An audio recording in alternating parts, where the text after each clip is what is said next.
What happens when comedy collides with grief and the line between performance and exploitation is crossed on national television? It was meant to be just another guest appearance. Patton Oswalt, celebrated comedian and actor, was set to promote his latest stand-up special on Jimmy Kimmel Live. But what unfolded on that stage became one of the most uncomfortable and unforgettable confrontations in talk show history. The tension was already thick before cameras rolled. Backstage, Oswalt's publicist had made one request: to do not bring up his late wife, Michelle McNamara. The loss was still fresh. It was sacred. But as is too often the case in television, boundaries were blurred in the name of content. Jimmy Kimmel took the stage with his usual charm, but those who watched closely could sense something off. When he welcomed Oswalt with applause and a smile, the comic's return expression was subdued, even cautious. And it didn't take long for the interview to shift from comedy to confrontation. "You look great,"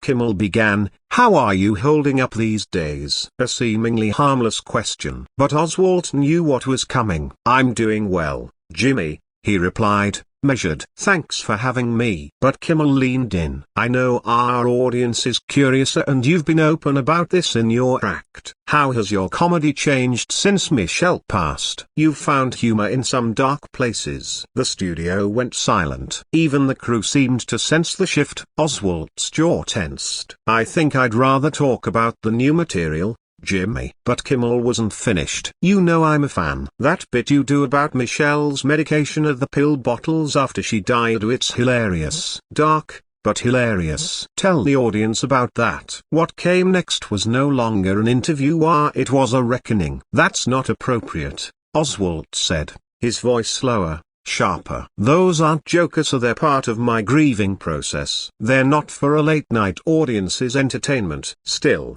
Kimmel pressed on. "You've put it out there," he said. "You're profiting from it. Why is it off limits here?" The crowd shifted. Even those used to the rough and tumble of Hollywood could feel it. Something was breaking. "You think I'm profiting from my wife's death?" Oswalt said. "You think I'm grateful for the material it gave me?" Kimmel smirked, but for the first time, it faltered. "This is how comedy works," he said. "You talk about it on stage. It's fair game." "No, Jimmy," Oswalt fired back. "That's not how this works. I process pain on my terms. You ambushed me. You took something personal and twisted it for a laugh." As the studio froze, Kimmel took it further. "Don't be so sensitive. We're all comedians. The only difference is some of us are honest about it." That's when Oswalt stood up, calm, deliberate, but every word cut like a blade. "Honest? You want to know what honesty looks like? It's explaining to your daughter why mommy isn't coming home. It's waking up every day and remembering her she's gone. It's turning pain into something that might help others,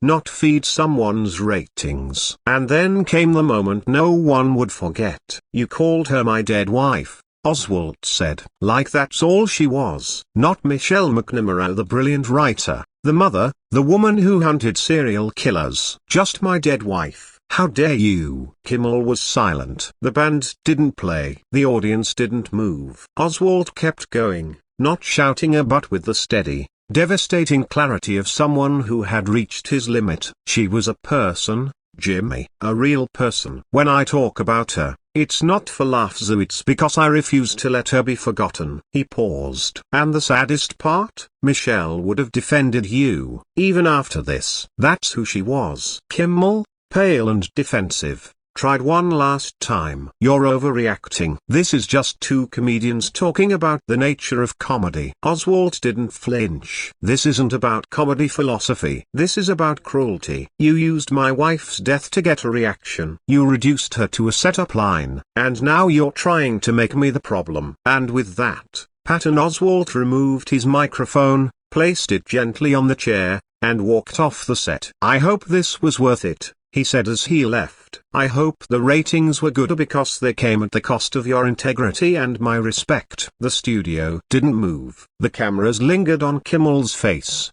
stunned and expressionless. The crew was frozen. No outro, no joke, just silence. The confrontation lasted less than 15 minutes, but it left a scar across late-night television, a masterclass in how personal boundaries should be respected and what happens when they're not.